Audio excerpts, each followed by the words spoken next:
बिस्मिल्लाहिर्रहमानिर्रहीम। अल्लाह पाक ने जैसा कि हम जानते हैं कुरान में फरमा रखा है कि ज़हरल फसाद फिल बर्रि वल बहरी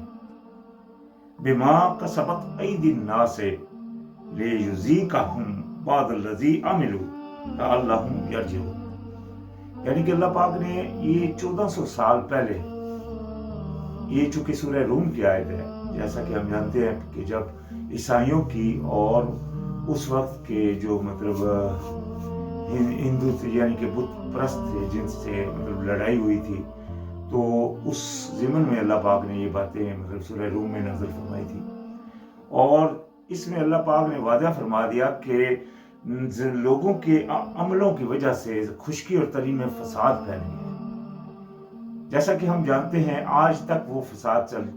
जा रहा है, और आज ये इजराइल और फ़लस्तीन के अंदर जैसा कि हो रहा है, ये पूरी दुनिया के सामने है।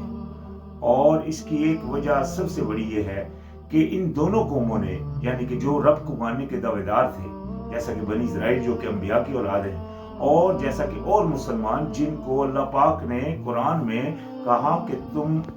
अपने अबा इब्राहिम के दीन के ऊपर हो, यानी कि उसी इब्राहिम को उन्हीं हमें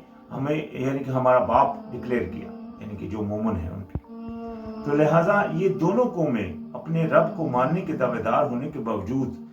उसके अमल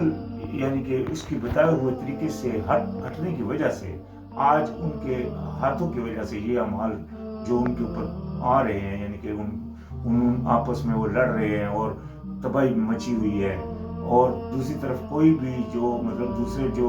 मुसलमान बन के आज उनके दावेदार हैं, खाली नारे लगा रहे हैं कि हम उनके साथ हैं, लेकिन वो खुद भी दीन से, अल्लाह ताला के भेजे हुए कानून से हटे हुए हैं। नहीं तो जैसा कि आज हमारा पाकिस्तान है, पाकिस्तान कितने अरसे से कश्मीर का हाल बुरा बेहाल है, और जिसमें बहुत सारे मुसलमान मर्द और औरतें पिस रहे हैं, लेकिन इनको एटॉमिक पावर होने के बावजूद भी इनको इतनी हिम्मत नहीं कि वो उससे चढ़ा सके। तो खाली क्या वजह है कि ये सिर्फ नारे लगाकर अपनी सीटों और कुर्सियों को बचा रहे हैं, अल्लाह की कानून की तरफ आ ही नहीं रहे। हमारा वो मुल्क जो अल्लाह के नाम पे आज़ाद किया गया था, जिसमें अल्लाह का हुक्म नाफज होना लाजम है और होकर रहेगा इंशाअल्लाह, वो आज तक न होने की वजह से कितना जलील और ख्वार है। और यही हाल है अक्सरियत मुसलमानों का कि आज फट कर वो टुकड़े टुकड़े हुए हैं, और छोटा सा इसराइल उन्हें आराम नहीं करने दे रहा अरसे से। तो ये हालात जितने भी हैं, ये वजह सिर्फ इसकी एक है, वो ये कि अल्लाह ताला की नाफरमानी हो रही। जब अल्लाह ताला की फरमाबरदारी होगी, जब पूरे मोमिन होंगे, तो उनके लिए अल्लाह पाक ने अपनी किताब में खुशखबरी सुनाई है, व अंतुमुल अलौना इन कुंतुम मुमिनीन, कि तुम ही रहोगे गालिब अगर तुम मोमिन हो। तो मोमिनी का दावा खाली काफी नहीं है, यानी कि अगर चाहते हैं कि दुनिया में आप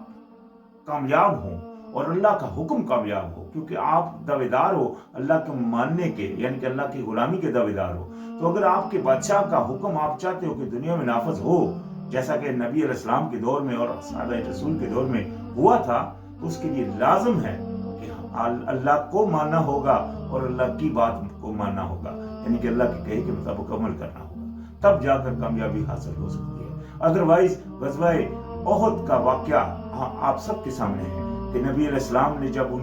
लोगों को पहाड़ के ऊपर खड़ा किया और अल्लाह की नाफरमानी की जब उन लोगों ने, तो अल्लाह पाक ने जीती हुई जंग हरा दी, यानी कि अल्लाह ने नहीं देखा उसमें अल्लाह का रसूल भी मौजूद है, लेकिन वजह उसकी क्या हुई कि अल्लाह पाक ने